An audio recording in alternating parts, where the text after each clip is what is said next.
Today we're going to make a trellis using T-Posts and Cotton Twine. Now this kind of trellis can be made using a lot of different materials in a lot of different ways.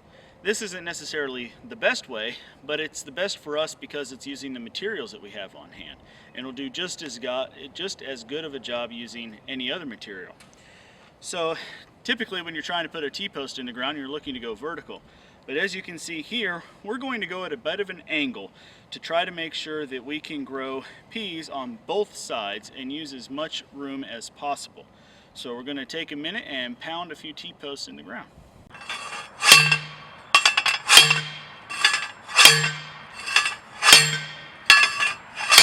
When you put your T-posts in the ground, you're necessarily going to have a small gap between them to make room for pounding.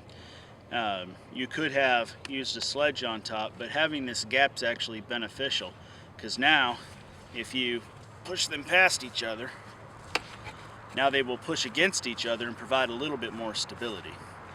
Next thing we're going to do is place twine around these. We'll just go from one post to the opposite post and make a line of twine all the way up, spaced about every 4 to 6 inches.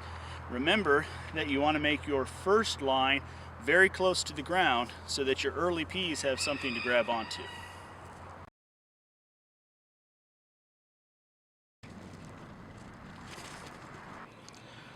One of the more difficult aspects of this is trying to make sure you keep your line taut. So when you bring your line across to the opposite side pole, go in front of the post, then behind, and go under, and then back over. Then wrap your string around the post once. Put your hand between the string and the post to make a space. Come back around the pole, and this time come under the string and in the loop that you created, and pull the string tight.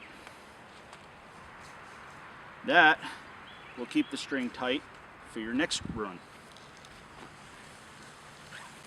As I mentioned at the beginning of the video, there are a lot of different ways you can make this A-frame trellis. We use the materials that we have on hand.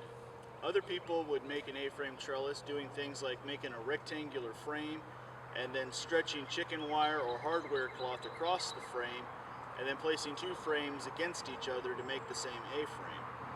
It doesn't matter which way you do it, but it's important that you take into account what resources you already have. There might be a way for you to do it without having to go out and purchase additional items. Thank you all for taking the time to watch. We really do appreciate it. We'll see you next time.